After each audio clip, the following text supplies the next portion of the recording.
Well, today marks the 70th anniversary of the Korean War. It's impacted families around the world. And just imagine being the mother of a soldier who died fighting in the Korean War and going through a journey of significant hardship, going back to the physical site of where the conflict took place to find your son's grave. Louise Evans has made a documentary of this very story about her grandmother's journey of finding where her uncle, who was raised here in Brisbane, is buried in the Korea Peninsula somewhere. Louise, thanks for coming on to tell the story this afternoon. Hi, Steve. 70 years. Is it a particularly significant date for you today? I think it's a date of a bit of sadness in the family. My grandmother, Thelma Healy, she was born in Sandgate and she raised her family of 10 children in Brisbane. And her eldest son, my uncle Vince, he died fighting in the Korean War. And he was being the eldest of the big Brisbane family. The father, my grandfather, he was unfortunately abusive and absent. So Vince was the linchpin of the family. Really, the eldest boy, was he? Right. Yeah, the emotional and the financial support. So his death really ripped the heart out of the family. Whereabouts was he buried in Korea? Did your grandmother find his grave? Yes, it's a happy ending. He was buried in what's called the United Nations Memorial Cemetery, which is where all the servicemen and women who died fighting in the Korean War are buried. It's in a place called Pusan. It's down the south. It's an area that was never taken by the communist forces that came down the peninsula from the north. So it was always a safe place, and that's the place where they chose to bury the men and the women who were killed in action. And of course, back then, Steve, we're talking 1950 to 1953. No bodies were sent home. My poor grandmother, Thelma, she received nothing back from her son. No belongings, no medals, no body, no nothing. So there was no funeral, there was no closure. So as you can imagine, when, you lose your linchpin, your financial and your emotional support, she had this yearning, this incredibly deep yearning to find some peace and to find some closure and to find out where her beloved boy was buried. It's really a story of love, isn't it? So tell me the story of the 15,000 kilometre journey of this, your grandmother leaving Brisbane Sandgate, going to Korea to find the body of her eldest, much-loved son. Yeah, hell of a journey, Steve. As I said, Selma had all these kids. The father had buggered off, so she had no money. Bugger all to feed and clothe the children, let alone take a trip of that magnitude. So she worked for 10 years at the Golden Circle Pineapple Factory at Northgate, peeling pineapples. Back then there was she worked on her feet, working 10-hour shifts. In a stinking tin shed. She had dermatitis on her arms and hands from the acid in the pineapples, but she was determined to get enough money to get to Korea to find her son. So after 10 years, she finally had enough money, but of course she had to find the cheapest route to get there. So she initially went by boat from Brisbane to Tokyo in Japan. Then she went by plane from Tokyo to Seoul, and then finally by train down to Pusan, which is 325 kilometres southeast of Seoul, to the area where her son was buried. So it was a hell of a journey. It took her 2 weeks to get there. Of course, now you can fly to Seoul in 10 hours. Yeah. It's a lovely journey, but back then, she did it tough. She did it really tough. Did it sate that yearning in her soul, finding the grave of her son? Yes, we were lucky that we have a photograph of my grandmother Thelma kneeling at the grave. The graveyard itself, she describes it. I was very lucky that she wrote a travel diary of her journey, and that travel diary was rediscovered back in 2014, and that's what led to my book, Passage to Pusan, and the subsequent documentary that you mentioned in your intro. So we're lucky that we have this one single image, black and white, of course, back then, because she went in 1961. And back then, Steve, South Korea wasn't the economic powerhouse that it is today. It was still very much a war-torn country.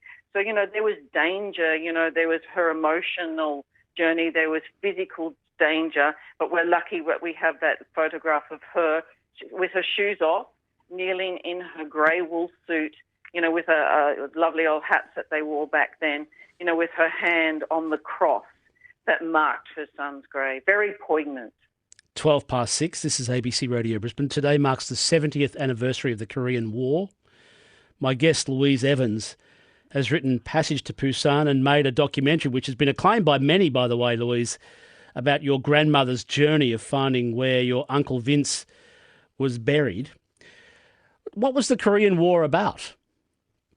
Well, it was the start of the Cold War, Steve, the old communism versus democracy. Yes. The Russians, together with the Chinese, invaded, they controlled North Korea, and they decided that they would come over the peninsula, the 38th parallel. People might know that terminology. And they, it was just an act of bastardry, an act of war.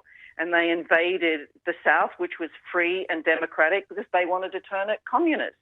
And, of course, back then, there was the whole domino theory and the threat of communism, still is with China and North Korea. North Korea remains communist and, of course, a rogue state, as we know to this day. But it was all about communism versus democracy and, world domination. From my memory of my historical reading of it, is that they assumed that the West was exhausted from fighting World War II, so their move was quite opportunistic, but it was a miscalculation, it would appear. Yes, a major miscalculation. So this is one of the first, as you rightly said, the Allied forces were exhausted from World War II, which had finished in 1945. And no one wanted any more wars. No, of course, no one. If war is the answer, what the hell is the question? It's a dumb question, really? Yes. So they were exhausted. But what happened with this particular war, which is rather unusual, is that when the communist forces invaded, the UN decided to form an army. So there were 21 nations that fought. Australia, Britain, America, they all fought under the UN flag. My uncle, Vince Healy, the boy from Brisbane, he fought under the UN flag for peace and prosperity in South Korea. 17,000 Australians with him over the period of 3 years, I think it was. It was indeed, yes. What was the importance for you to tell this story, Louise Evans?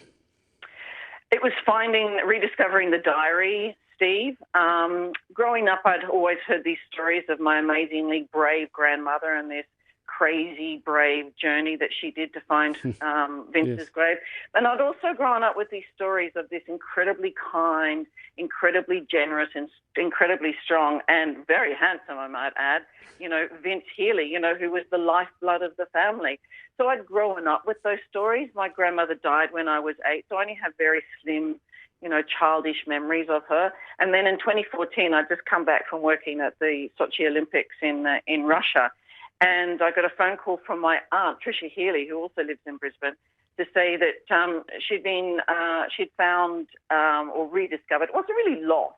She rediscovered Thelma's travel diary, and she said she was popping it in a post bag and sending it to me. And, this diary, this red leather diary arrived in Thelma's handwriting. And I sat down and I read it from cover to cover, and being a journalist, the hairs just went up on the back of my neck, and I just thought, wow, this is so raw, so emotional, so seismic. I just had to spend the next 2 years researching the Korean War, researching my Uncle Vince, researching my grandmother to write my book, Passage to Pusan. So for me, it was something that I had to do. I felt like I really had to do it. I could not, just put the diary in a drawer.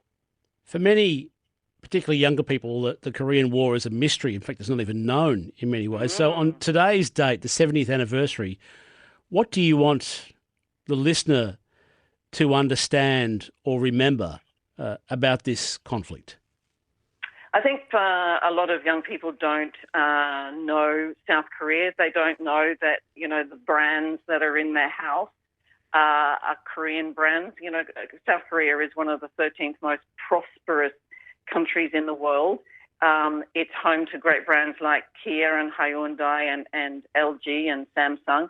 These are brands that we have in our house. And in the last 70 years, this nation, which had the stuffing absolutely knocked out of it, has risen from the ashes and in 70 years is one of the powerhouses of the world.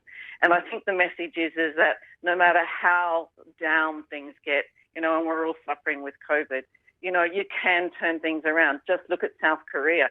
They had the Winter Olympics there recently. It's a fantastic place to go skiing.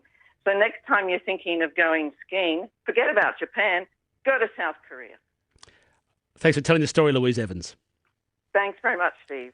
Louise Evans wrote Passage to Pusan, also made a documentary based on the book about her uncle Vince Healy and her grandmother's journey, leaving Sandgate here in Brisbane after working for 10 years at the Golden Circle Pineapple Factory to save money, to travel all the way back there to try and find the grave of her son, who died as one of the Australian forces fighting in the Korean War.